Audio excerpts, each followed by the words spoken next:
Hi. This is a short clip from the powerwisdomlove.com video series, and in that series, we talk about how Source is the true and original divine, appearing long before God or anything else existed.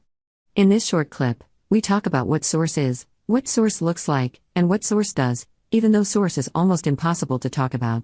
That's because Source is the indefinable mystery of the cosmos, totally hidden from reality, and completely incomprehensible to the human mind.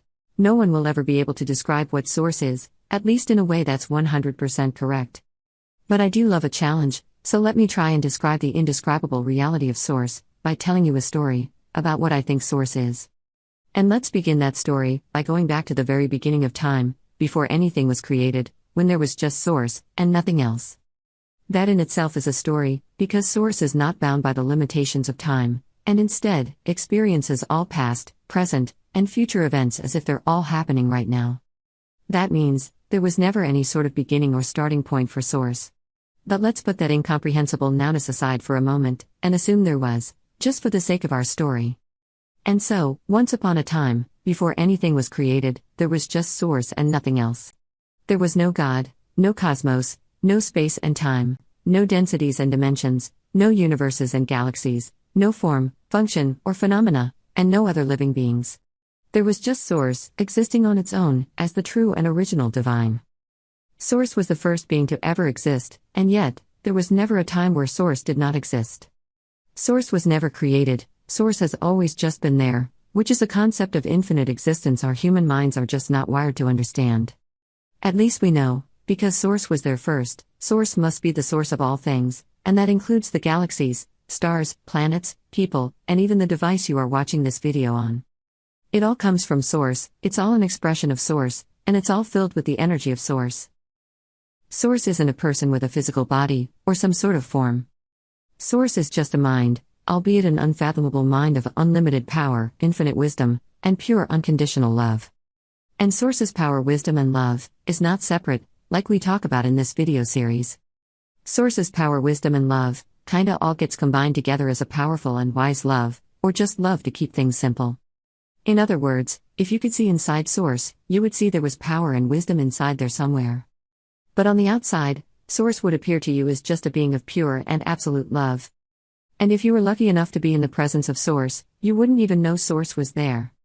Source would be invisible to you, because Source wouldn't have any type of reality you could see, or feel, or even relate to. And here's why. Source is a mind of pure consciousness, which is a mind void of thought. The reason why Source doesn't think is because Source is already aware of everything, so Source doesn't really need to think about anything in particular. However, reality is normally created by thought, and since Source does not think, Source does not create any reality around itself, as itself. Consequently, Source is the total absence of reality, which is complete nothingness. And that nothingness is not hollow or lacking in any way. That nothingness is pure and blissful stillness, beyond peace, beyond silence, and beyond even reality itself. It's sort of like the state of stillness or peace we humans can try to achieve during meditation or deep relaxation. Except, Source is meditating on a cosmic scale, all the time, without a break, totally centered and completely immersed in the pure and blissful stillness of its own love. That would have been a pretty amazing state for Source to be in, at least for the first few gazillion eons. However, Source had a dilemma, a beautiful divine dilemma, but a dilemma nonetheless. That dilemma was, Source could not experience what that love was.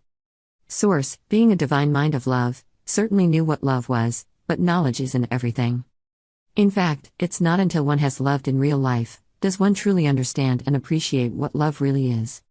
But Source couldn't do that, because pre-creation, there was no real life, or real world, for Source to experience anything in.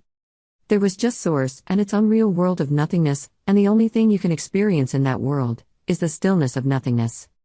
What Source really needed was a way to experience love in reality. And so, Source decided to create that reality, fill it with people, let the people create their own experiences of love, and then vicariously experience what love is in real life, through the people's experiences of love. And because all the people would be expressions of Source, deeply connected with and one with Source, Source would experience that love through the people, as if Source was expressing and feeling that love itself, in reality. It would be second-hand love, experienced firsthand, if that makes any sense. But now you might be wondering, why would Source want to experience love, through the comparatively imperfect love experiences of normal people. Wouldn't Source prefer to experience a more perfect kind of love? And the answer to that is no, not at all. Source already knew what perfect love was, because Source had been immersed in its own perfect love for eons.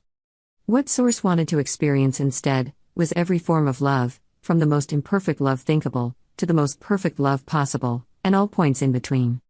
Only then would Source be able to have the most expanded and complete experience of what love is, by comparing it to every version of what love is not. It's what we call absolute love, which is complete love, whole love, all love. That's what Source experiences, and that's what Source feels, which is why Source is a being of absolute love.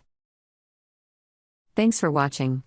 If you enjoyed this short video clip, and would like to watch the full version of this video, or the rest of our video series, visit our website at powerwisdomlove.com, or click on the link in the description or comments below. Otherwise, have a magnificently powerful, wise, loving day, and we'll see you in the next video.